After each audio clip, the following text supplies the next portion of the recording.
Hey, Branson. Hey, Tamara. How are you all? Hello, sir. What's happening? What's happening? All right. Everyone doing okay today? Yes, sir. All right. Just left from the export meeting that they had, the seminar. Who had it? Um, it was, hold on, I can tell you. Mike, what was the name?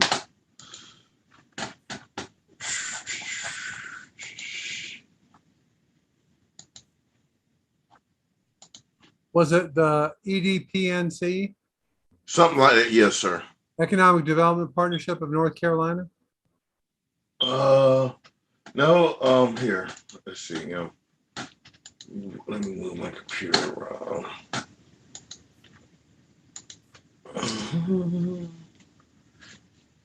Mike Cole, Not familiar with them. North, the IBT. Oh, IBT. Yeah, they're partners with. Yeah, they're a technology company out of Florida. Yeah, yeah, they're solid. They're partners with EDPNC. So Okay. yeah.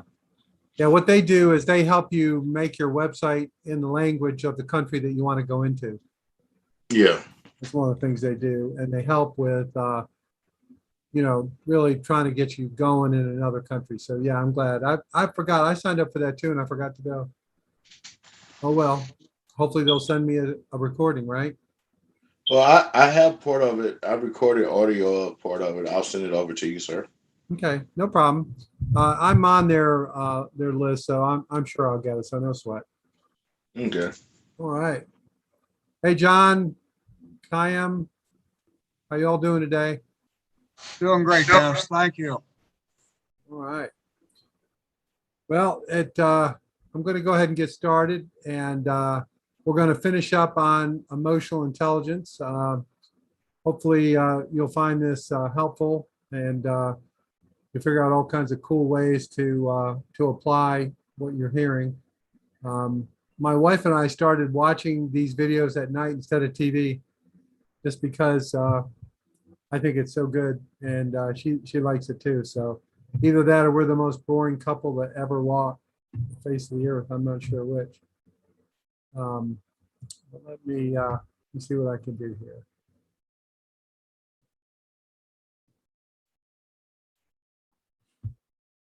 Okay. So we'll hang on here a little bit.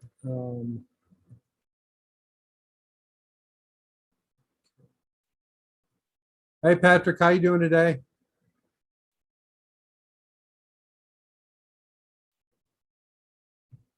Okay, so here we are. So we're gonna pick up where we left off yesterday on emotional intelligence, and we're going to start with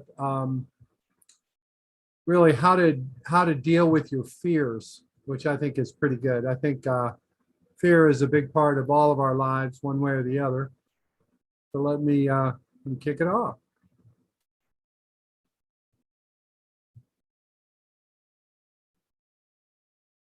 Let's talk about fear, because fear is a reality. When you're an entrepreneur, fear is everywhere. I don't believe a great company can be built on fear, but I do believe that a great company, in fact, most great companies, maybe every great company, is built by people that felt fear and worked through it. So what do we feel fear about? So Harvard Business Review actually did a study where they identified 7 specific and repeated buckets of fear that are felt by entrepreneurs. Okay, so the basic one is financial insecurity. It's really risky doing a startup, right? You're not building your 401k. The second one is running out of money, right? The most common fear of entrepreneurs, we're not gonna outlast our cash on hand. We're not gonna be able to make it. We've got 7 weeks, we're running towards a wall. The third one is imposter syndrome. It's the idea that I've tricked people into giving me money. They think I'm someone that I'm not, and I actually can't do it. And I'm gonna get found out. The next one is that the idea is no good. I've convinced people that this really great idea, is going to change the world, and I'm not sure I 100% believe it right now. And then there's the shame or embarrassment factor. What is it going to be like when I have to, tell everyone the company blew up and that I failed? I can't even stomach that feeling of imagining what that's going to be like. Then there's the team. I didn't hire the right people. They're not going to be able to do it. I don't have the right people around me to execute. And finally, the opportunity cost, that big corporate job that you didn't take where you would have been building your 401k, and I'm never going to get it back. And I got myself off the path, and see, now I'm spinning. I am getting upset just talking about this stuff because I have been there, and I was that founder, and I had all of this. It's real and it's no fun. But here's the thing: fear is not all bad. Right? I don't want to say that all fear is bad. Fear can be a great driver, right? If you're saying, I got to work hard, I need to figure out my sales channels before I run out of money, or you're going, I got to hit my goal this week because that's what I said I was going to do, that can be really, really motivating. It can drive progress and learning. But here's the thing. It's incredibly damaging when fear becomes physical. When you experience fear as a physical sensation, it stops you from being able to be effective. You're tense. Your heart rate goes up, your breathing increases, your blood vessels constrict, right? Your mental focus, becomes insanely sharp. So this is the classic fight or flight response, and that is driven by your amygdala. Your brain is going, what do I need to do to stay safe? So how do you think that is going to affect your ability to make good decisions? So the fact is, you cannot build a great team or a company or even have a good day when you're feeling like that. So when you become aware that you're in that feeling, you're having those physical fear sensations, just stop. Just slow everything down. Don't make any decisions. You got to address that. Back to sort of the idea of being in the red, right? If you've got that level of fear, you're in the red. Go back to your presence tools. Go for a walk. Get outside. Do something physical. You can talk to your team. I personally find that when I say how I'm feeling, it cuts it in half at least, if not more, right? It's a little bit it's not that the fear isn't real. The fear is real and it's rational, but it also reminds me a little bit of the monster under the bed, and when mom and dad comes in and looks under the bed and the monster's not there, the kid feels better, right? So it's a little bit like that. When you share it, it kind of, fear hates the light of day, so if you're feeling that way, you share it with someone else, it's gonna help you lessen it. If there's no one that you feel like you can really talk to about it, which sometimes happens to CEOs because you don't want to say to your team that you feel afraid because you feel like you need to build confidence. You can always also, by the way, I would encourage you to say it to them anyway, because you're going to be, they're not going to be freaked out. Your team's going to be glad that you shared with them. So if you are a CEO and you are worried about showing your fear and vulnerability to your team, think about it. If you decide to do it, you're going to get a lot of value out of it. But you can also write it down. Sometimes just writing things down sucks the power out of them.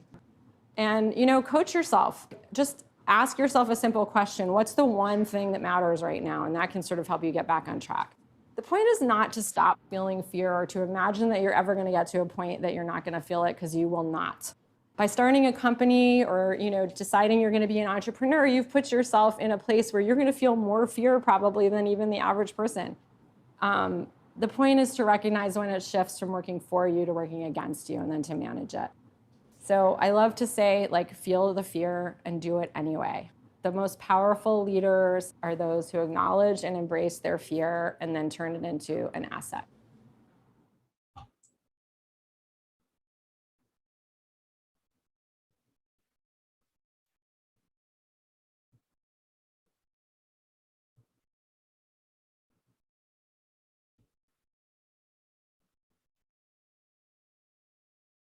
Okay, so this is my favorite section.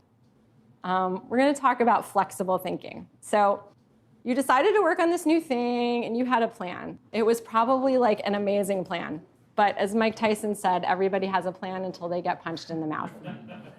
The one thing we know for sure about your plan is that it is wrong. Your plan is wrong. Your financial projections are wrong. Whether things turn out great for your company or blows up, it's not going to be what you thought. The fact is, what you know about your business is a tiny fraction of everything that there is to know. So if you know this much about your industry and your business and your competitors and your customers and your company, there's another 95% out there that you don't know. If everything was known, somebody would have already done what you're doing right now. So you made your plan with only 5% of the available information. Of course your plan is wrong. And that does not mean it is a bad plan or that you are not smart. The number one thing that highly intelligent people have in common is that they're wrong a lot. Jeff Bezos said that. So to be an entrepreneur, you have to get great at being wrong. You can call it growth mindset, you can call it learning mindset, but today we're calling it flexible thinking. So what are the elements of flexible thinking? So there's this cliche, strong opinions loosely held. People like to make fun of this on Twitter, but it's a cliche for a reason, and that's because it's really useful. So strong opinions means that you have a point of view and you're moving in a direction, right? You have to do that. If you're not moving in a direction and you haven't made a commitment, you're circling the drain. Loosely held means you're willing to abandon your strong opinions in the face of evidence to the contrary. You are taking a hypothesis-driven approach. You have beliefs about your business, you're moving in a direction, you test your beliefs, you talk to customers, you get data. And if the data shows your hypothesis was wrong, you don't go looking for better data. You say thank you, and you change your plan and you go test the next thing. This involves a total detachment from needing to be right. As an entrepreneur, you have to stand in the mirror practicing saying, I was wrong, I was wrong, I was wrong, I was wrong, over and over and over and over again until it's just as comfortable for you as saying hello. The core skill early in your company is learning. You got to also be comfortable in a state of just not knowing, which, by the way, I hate that, right? I'm a J, like I want to make a decision, like I just want to get there, I want to know. I hate not knowing. But that's really the definition of being a founder, is just being comfortable with the unknown. And then what is going to get you through this, and the key to success, is a commitment to asking continually better questions. The questions that you're trying to answer determine what you're going to be working on, and that is going to determine how quickly you're going to make progress in your business. So what are good questions? Good questions are sometimes called powerful questions because they generate thinking as opposed to generating a simple answer. They can't be answered yes or no, and they may have many different possible answers. A powerful question invites creative thinking and questioning of assumptions.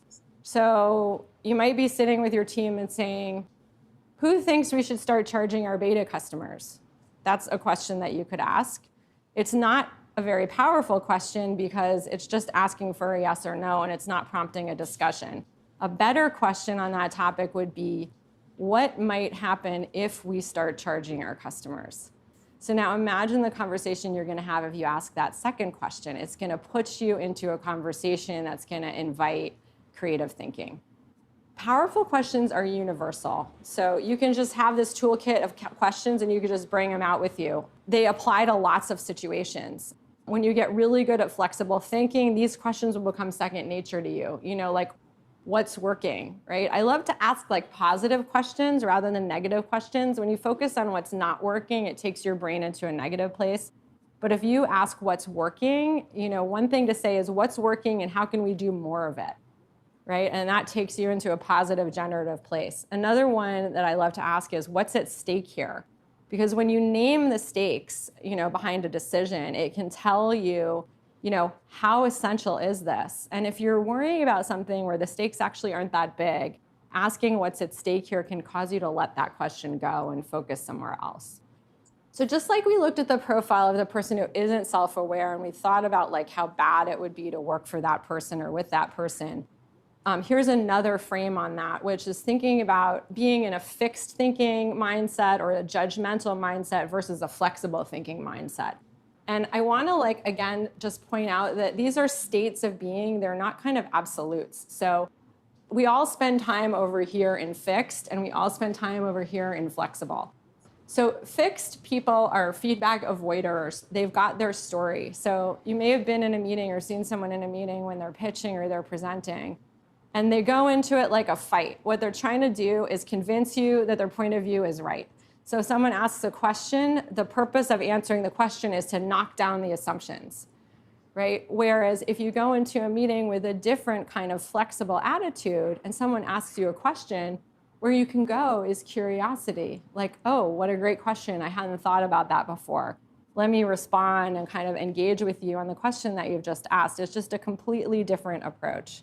Where do you think fear puts you? Fear puts you over there. Ego, needing to be right, puts you over there. Fatigue, being triggered, puts you over there, right? So we all get over there, and we need to work to get back over here. And how do you think it affects the rest of your team? It is not surprising that flexible thinkers are much more effective leaders. Flexible thinkers build loyalty, build trust, they're able to show humility, and they engender cooperation and a greater taking of risk by everyone on their team because they create a safe space for that to happen. So we're never going to be there 100%, but the more time we can spend in flexible thinking than fixed thinking, the better everything is going to be.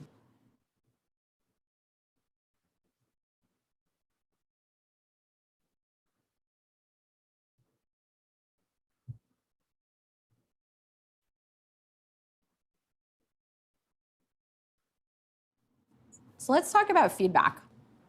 Who loves to get feedback? I love that. A lot of people that love to get feedback. Unfortunately, feedback has picked a pretty bad rap. If you're getting feedback, a lot of people think it's because you did something wrong. You're broken, and I have to fix you by giving you some feedback that's going to make you better. So like in the context of being an entrepreneur, and actually just like in the context of life, like we need to flip this on its head. Feedback is a positive. Feedback is learning. Feedback is growth. So when you're getting feedback, you don't have to agree with everything that's being said, but flexible thinkers, like we just saw, are open to feedback and look for the learning opportunity in it. So, one of the reasons why we don't love feedback is because it feels like evaluation, but actually evaluation is only one of the 3 kinds of feedback. And it might be actually the least important, especially in this context.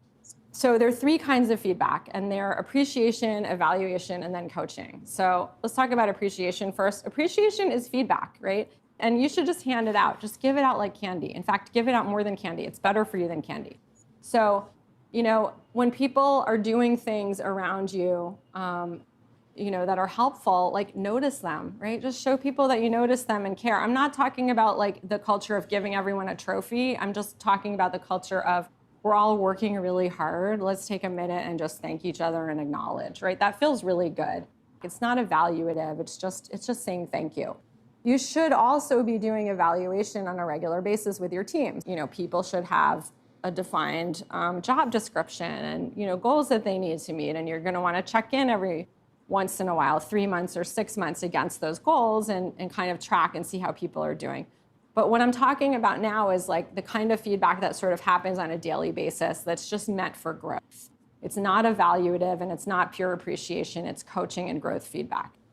So how do you become great at getting and giving feedback? So one of the ways is you ask for it, right? The best kind of feedback is the kind of feedback that you asked for. What did I do well in that meeting that we just got out of? Like what didn't go so well? Ask someone for feedback right in the moment and then you'll be able to incorporate it right away. But make sure you're ready. So if you're feeling triggered or you're feeling a little upset or off, not a great time to get feedback. When you're getting feedback, practice active listening. So you're not going to argue, you're not going to speak. Don't question the content, question for understanding. So remember that it's hard to give feedback. So like have some empathy for the person who you've asked for the feedback, because that's a difficult place for them to be. And remember also, this is an exchange. So it's not like you've asked me for feedback, I'm telling and you're listening. We're having a conversation. Then you might check for understanding. So what I'm hearing you say is that you didn't think that I handled the market sizing question well, that you thought that my answer sounded defensive, right? You want to check and make sure that what the other person said is the same as what you heard. Once you're pretty sure you're clear on what the feedback was, say thank you, accept it, and go away. You can decide later what you're going to do about it and how you're going to address it. And it may take a while for it to sink in. And then on the flip side, when you're giving feedback, before you give it, make sure the person that you're going to give it to actually wants it. I noticed something in there I'd like to share with you. Is this a good time for us to talk about that? Right? And when you're giving someone feedback, you don't want to, you want to share your observations as opposed to your judgment. right? So you want to really stay with, this is what I saw, this is what I observed, this is what I noticed. It's up to the person getting the feedback to make the interpretation. You don't want the feedback to come across as, you should be more like this, you should be more like that. You just want to share what you observed and let them learn from it. So if you've got trouble with feedback, practice. Like, I think it's great to practice on things that are not very loaded. Ask for feedback on, how your presentation skills were, or how your meeting agenda was, or something that's kind of not very deep and personal. If there's certain people you don't want to get feedback from because they just trigger you, that is totally fine. If there are certain topics that are off the table, that is also totally fine. You should work to expand on it. Like, again, back to that whole idea of like expanding the boxes and reducing your blind spot. Like, the more feedback you get, the smaller your blind spot's going to get. Some people like to have mantras. Like, I know someone who actually repeats in his head before he gets feedback is growth, feedback is growth, feedback is growth, so that he can kind of like calm himself down so that he can hear what's being said. Whatever is your trick for managing it, just look for what's true, the 10% that's true. And if you don't like the rest, you don't have to take it. The truth is that high-performing entrepreneurs, teams, and cultures are all feedback seekers. So especially if you're leading a team, the first step is for you to model asking for feedback and then also responding to feedback in a positive and a thankful way.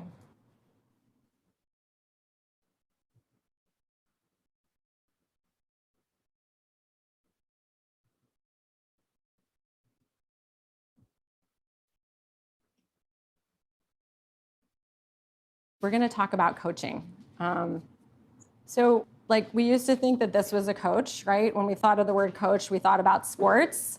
And now we think that this is a coach. Like, a coach is Wendy Rhodes in Billions, like designed to get the top performance out of the traders. But we're not talking about either of those kind of coaches today. Today, we're talking about growth coaching. So, what is coaching exactly? Coaching is focused on questions and focused on the future. It is definitely not therapy. Okay, we're not going to be doing therapy with the people that we work with or even our family members. Therapy is backward looking and helps shed light on problems and patterns and what the causes may have been in the past. It's also not consulting, which is about evaluating problems and recommending solutions. And it's not really mentoring. Mentoring is about, someone who has more experience, like sharing their experience, to help someone who's less experienced. By sharing wisdom. So coaching is future-focused and question-based. So if you're a manager, you're leading a team at a startup, you definitely need to spend some time over here, but you want to spend as much time as possible over here, because that is how you're going to help your team get on a steep growth curve so that the company can grow faster. The more effective your team becomes at solving problems by themselves, as opposed to going to you for the solution, the better you're all going to be. If you're an entrepreneur, you get very used to, when you're a solo entrepreneur, kind of doing everything yourselves and having all the answers. And it's really, really hard to, when you have a team, not to just treat them as an extension of yourself that's going to enable you to be more efficient by taking things off your to-do list and putting it on theirs. That's not going to get the best kind of mileage and results out of your team. And frankly, it's not going to make them feel very happy and fulfilled. So if you can get out of that mindset and have them own their own workflow and their own decision making and empower them by being a coach as opposed to an instructor and a list giver and an order giver, your team's going to be so much more happy. The other thing is, we all need to grow. Everyone wants to grow. And research shows that sustainable growth on a personal level has to be internally generated. So if you want to be an effective coach for your team, you have to kind of unlearn that skill of just telling people what to do and, get into a position where you can really lean back and let them find solutions. So coaching is a relationship between two people, any two people, in which the coach supports the coachee to make a meaningful change. It's future-looking, it's aspirational, and most importantly, it is owned and directed by the person who is receiving the coaching. Here's a quick methodology that anyone can use to coach someone else on a specific issue. We're just going to call this spot coaching, because this could just be a 10-minute conversation. So who can you coach? Anyone. You can coach your child, you can coach your parent, you can coach your team members, you can coach your employees, you can coach anyone who asks, and exactly 0 people that don't ask you. right? So if the person you want to coach who you think needs coaching doesn't buy into it, non-starter. So what's a coachable issue? So like anything for this purpose, sort of anything where personal growth and work kind of intersect. So this could be career development, it could be time management, it could be stress, work relationships, leadership style. It doesn't have to be like a big thing to be a coachable issue. Like a great coachable issue that comes up all the time is like, I'm constantly late to meetings. What can I do about that? Or, you know, I want to get to inbox zero is a coachable issue. So anything can be the way into a coachable issue. So you can have a coachable conversation in like 10 minutes. Like this could be 7 questions. So a great starting point is what's on your mind. Then I love to ask the question, and what else? Because usually the first thing someone says isn't actually the issue. You can keep digging by saying, what's the real challenge for you? So it's kind of like you're going level deeper and a level deeper and a level deeper. Asking what you want, like this might feel obvious, but sometimes like by asking this question, you can help people discover what they really want, which they might not even be aware of. So they might be looking at a problem from the outside and not really know where they're even coming from until they hear you ask that question. If you're saying yes to this, what are you saying no to? This is helping people understand their choices and how they value different things. So you're not telling them what choice to make. You are telling them, you are helping them uncover the unconscious decisions when they're choosing one thing over another. And then the final question is great because you're asking for feedback. When you ask someone what was most useful to you, you're saying, what did I do that helped you? Like, help me be better at doing this in the future. So, you know, we all feel pressure to get stuff done and to have the answer. So it's like really tempting to jump in with advice and solutions or like share your own experience. If you really want to coach someone, don't do that, okay? I've done this so many times. I've made this mistake, right? I'll come in because I'm like, oh yeah, I get that. I've been there, you know, and you want to like share and connect. You'll see the person's eyes, just, it's like the curtains came down, right? Because now you're not talking about them and helping them do the work.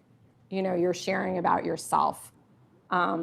You'll be just amazed at how much more powerful an experience this is if you can stay out of sharing your own experience and just really lean back instead of leaning forward. Coaching is not just a process like we just went through, it's also just a way of being. There's actually a great book called The Coaching Mindset, which talks about this, and it's about kind of bringing a coaching perspective to everything that you do. So the essence of being a coach starts with presence, right? It all comes back to presence. So like literally just being there fully present and really listening. Then, you know, having an empathic stance. Like, do you hold everyone that you work with and the person that you're speaking with in unconditional positive regard? You know, are you really listening? Are you listening to either fix, solve, or critique? Emotional engagement, like, is your level of emotional engagement appropriate? Like, if somebody tells you something that is deeply upsetting, you know, you should be connecting with what they're feeling, right? You're not detached, you're engaged. Boundary awareness, so understanding like what is theirs to fix versus yours to fix, right? And really kind of drawing a clear boundary so that you're not solving someone else's problem. And finally, like the courage to challenge. When someone says something that doesn't ring true or where you feel like they're not being honest with themselves, having the courage to call time out and say, that doesn't sound quite right, can be really, really powerful. Sometimes people need that. They need you to challenge them. So if there's one thing to take away from this idea of coaching, it's moving away from fix, tell, solve. And you need to spend some time there, right? We're all trying to move fast, but the more you can stay and ask, listen, reflect, like the better everything is going to be for you and your team. And when we kind of go up back to the level of sort of overall emotional intelligence, you know, your job as an entrepreneur and as a leader is not to have answers. Your job is to have questions. And you know, your legacy, it might not be creating the next unicorn company. Like for most of us, like that's not going to happen. But what will definitely happen is that you are going to have an impact on everyone you work with and on everyone around you. And so developing your EQ will help ensure that that impact is a positive one. Thank you.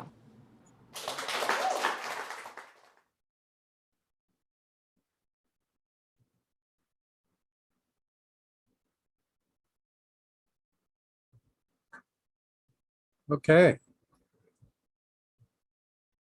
Any reactions or feedback? Anybody feel something they can relate to in some of these things that are being said?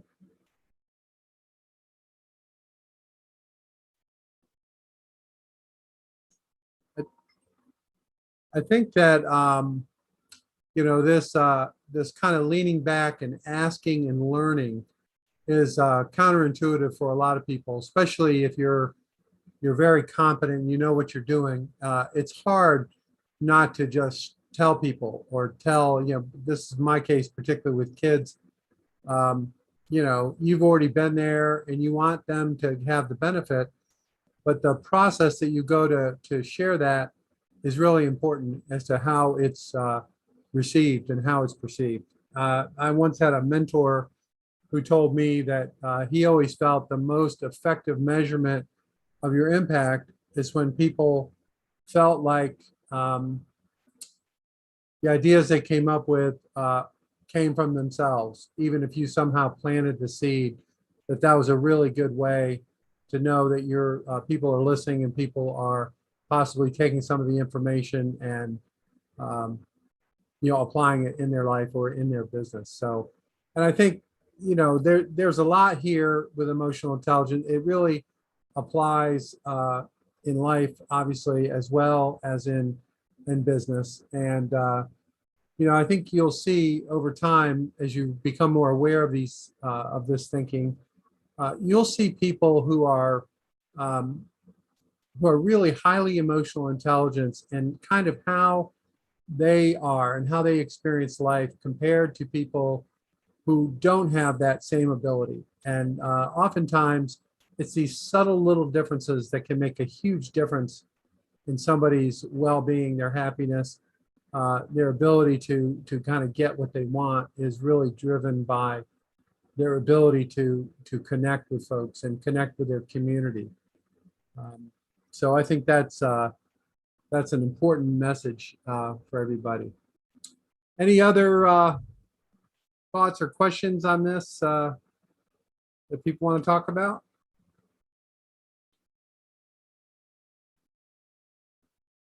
Okay.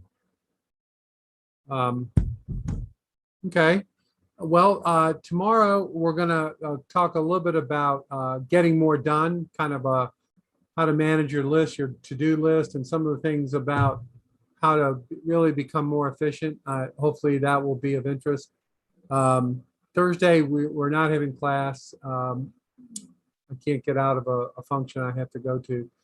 So I did want to tell everybody that Accelerate Rural has been given a $150,000 grant from the U.S. Department of Agriculture. So we will continue our program for another year. We're very excited about that. They're having a big event at ECU next week where they're going to announce it. So we're very grateful to have that support, and I'm grateful to all of you for being willing to spend time and work with us. So that's real good news. So with that, that's really all I have for today. Last chance if anybody has anything they want to throw out. Okay. Well, with that, I'll bid you all adieu until tomorrow. Thank you.